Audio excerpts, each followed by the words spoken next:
Abel Elimbilobé, êtes-vous tribaliste? Oui. Est-ce que c'est une bonne chose? Mais il y a beaucoup de mauvaises choses qui se font, mais qui plaisent aux gens.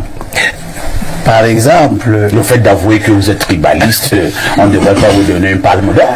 Non, je ne demande pas de palme d'or. Je dis aux gens qui ont cette impression-là qu'ils ne se trompent pas. Ce qu'on voit là n'est pas important. C'est ce qui... Ça peut être vu comme des propos tribalistes. Oui, chacun peut voir. Monsieur, quand vous êtes dans une voiture, elle roule, vous voyez les arbres marcher, alors qu'ils ne marchent pas. Donc ce que vous voyez n'est pas important. C'est la vérité qui est importante. Et la vérité est que il y a 7 Bamileke qui sont députés au littoral aujourd'hui, en lieu et place des enfants du littoral. Laissons le tribalisme, vraiment. Moi je suis tribaliste, toi tu ne l'es pas. Attends ton temps de parole. Moi je suis tribaliste. Laissons le tribalisme. Topographique fait. Oui. Jean-Jacques, oui. Je ne suis pas normal. Il parle, il tranche, il divise. Abel Elimbilobé, fils des rives Djouvouri, enfant du peuple Sawa et de ces hommes que l'on ne peut ignorer. Il a la verve tranchante, l'audace du franc-parler et le goût du feu. Un incendiaire ou un éclaireur. Voilà la question que soulève chaque mot qu'il prononce, chaque phrase qu'il assène, chaque polémique qu'il embrase. Justement, parce que d'aucuns vous ont traité de tribaliste. Oui, ça ce n'est pas grave. Utiliser on me traite l'expression pas de tribaliste. Sauf que ceux qui me traitent de tribaliste ne peuvent pas dire le mal que je leur fais. Sauf que moi je peux dire le mal. Ça peut être une sorte de jalousie de se sentir oublié. Pourquoi? Non, ils sont plutôt conscients que mon discours éveille et ils pensent que cet éveil porte atteinte à leurs intérêts.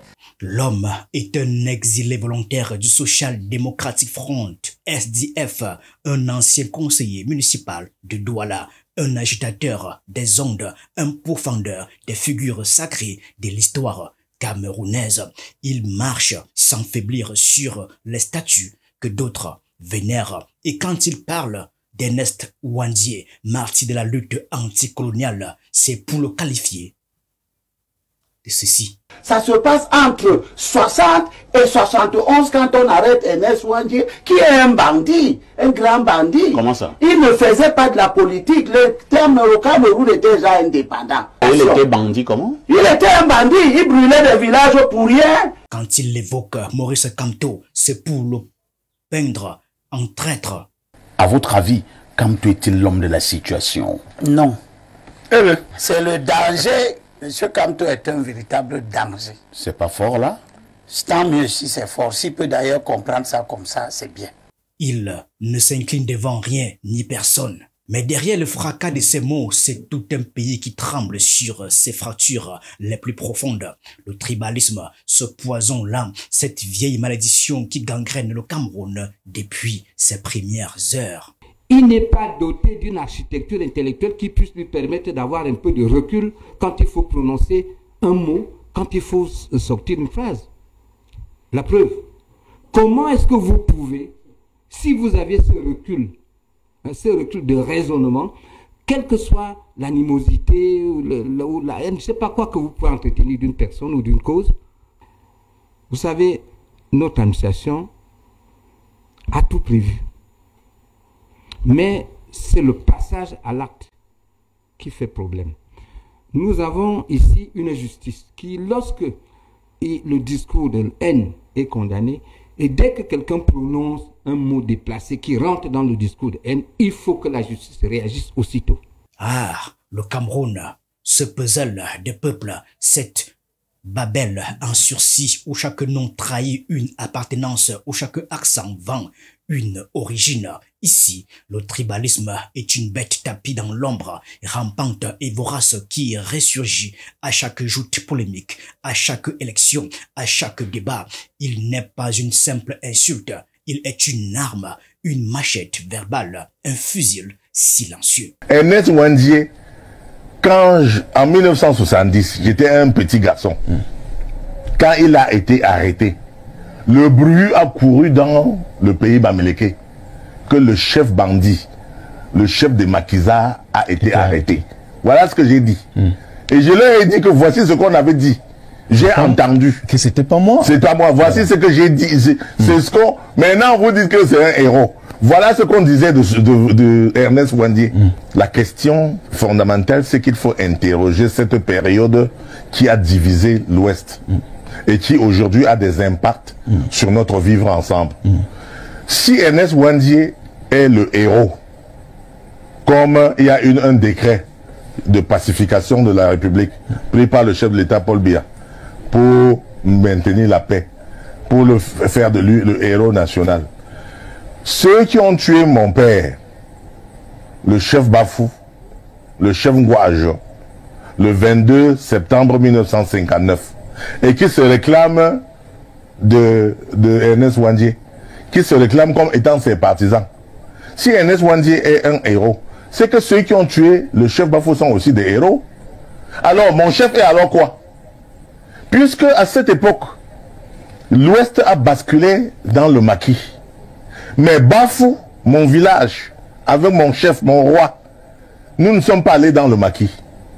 On a donc tué mon chef en disant qu'il est un fingon, qu'il est un traître, qu'il est traître à la cause du peuple. Le peuple dont il parle encore aujourd'hui. Ce n'est pas le peuple camerounais. C'est le peuple. Donc on a tué mon chef.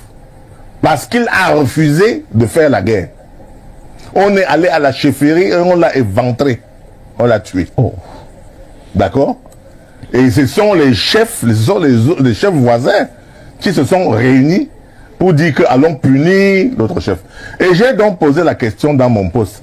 En quoi est-il différent de Phil Marshall qui tue les gens dans le nord-ouest et le sud-ouest? Et nous voilà en 2025, année cruciale, année électorale, année de tous les dangers.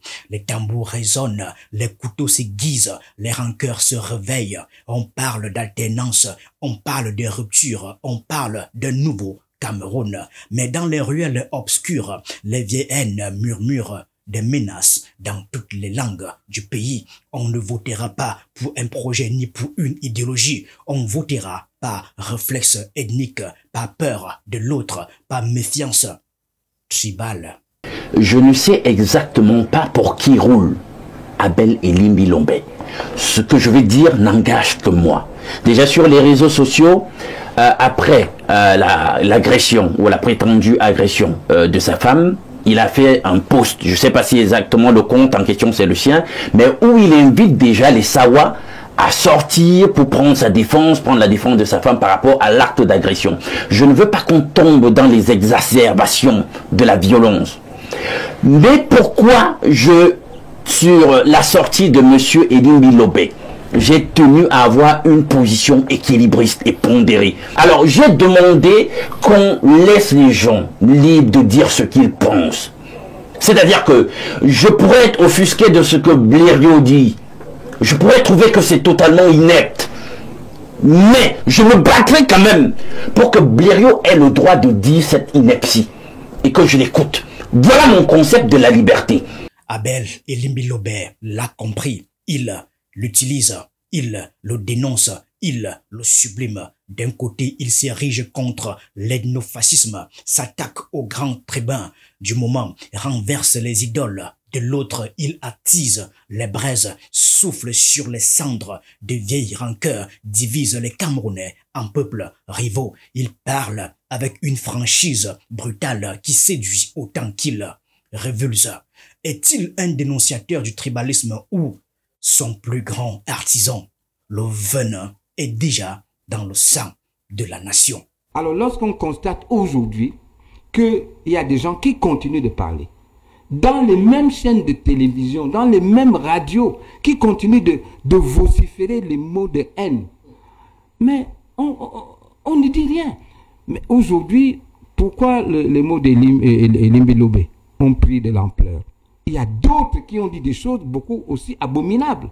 Il y a un déficit énorme de culture. Et les gens se permettent, donc, parce qu'on leur donne la possibilité de parler, ils parlent. Bon, c'est parce qu'on leur donne la possibilité de parler qu'on crée des personnages comme Elimbi Lombe. Qu'est-ce qu'il aurait représenté sur l'espace politique camerounais s'il n'y avait pas la télé qu'il a fabriquée? Rien du tout. Le peuple écoute, il gronde, il applaudit, il s'indigne. Pour certains, Abel Elimbi-Lobe est un tribune nécessaire, une voix qui dit tout haut ce que d'autres chuchotent en privé. Pour d'autres, c'est un homme en quête d'éclat qui joue avec les nerfs d'une nation au bord de l'explosion. Et si le Cameroun basculait? Faites attention, hein. Faites bien attention. Nous tous, nous devons faire attention. Nous agitons trop de mauvaises choses, de choses dangereuses. Ces choses qu'on agite là comme ça et autres. Moi, je pense que restons dans le débat. Celui qui n'est plus capable, le président de la République nous a dit, débattons, ne combattons pas. Quand quelqu'un ouvre la bouche et dit, le pouvoir reptilien de Yaoundé, pour les enfants qui ne comprennent pas bien français, ça veut dire que Biya est un reptile. Ça ne veut pas dire autre chose. Quand tu dis le pouvoir reptilien de Yaoundé, ça veut dire que tu dis que Paul Biya est un reptile. Il y a plus grave d'injure que ça. Dans les rues de Douala, on le voit, on l'entend. Ces mots sifflent comme des balles. Ces punchlines éclatent comme des bombes. On les rejette, on les répète dans les marchés, dans les taxis, sur les plateaux de télévision. Les cœurs s'échauffent, les esprits s'embrasent. Chacun cherche son camp, chacun aiguise son verbe comme une lame. Le tribalisme, lui, continue son œuvre. Dans les campagnes, dans les bureaux, dans les urnes. Il se cache dans les regards méfiants, dans les votes communautaires, dans les exclusions silencieuses. C'est le venin qui ronge l'unité nationale, le spectre qui hante chaque discours. Je voudrais qu'on arrête dans l'exacerbation de l'intolérance dans ce pays. On devient foncièrement intolérant et ça me dérange. Moi, je suis de ceux qui pensent qu'on devrait développer une culture discursive, même pour les choses qui nous choquent. On devrait être à même, lorsqu'on dit qu'on est intellectuel, d'écouter tout et d'être pondéré. C'est ça ma formation. Et Elimbi-Lobe, lui, poursuit son chemin insensible aux tempêtes qu'il le déclenche. Un prophète ou un pyromane, un justicier ou un accusé.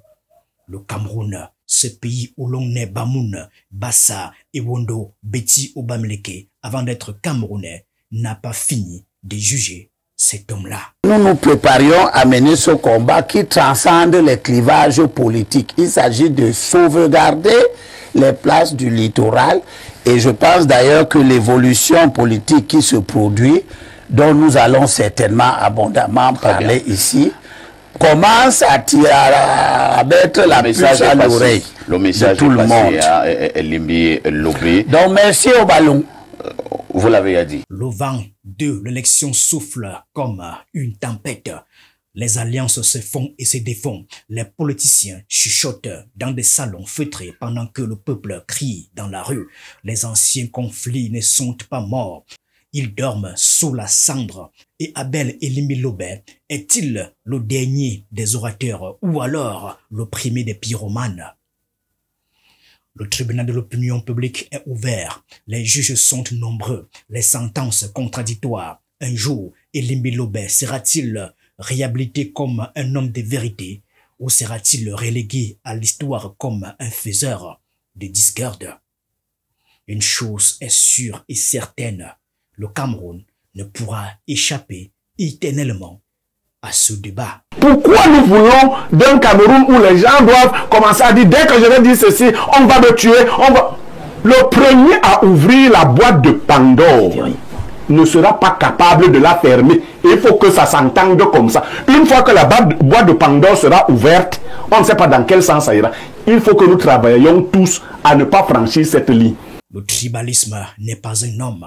C'est un système. Au Cameroun, on parle d'un tribalisme d'État, une mémoire, une plaie ouverte. Et tant qu'il saignera, des voix comme celle d'Abel Elimbi-Lobe continueront de se lever en témoin, en bourreau, en martyr ou en accusé. L'élection d'octobre approche. Le destin du Cameroun se joue. La paix est un fil fragile. Et ce fil-là, en 2025, semble sur le point de rompre.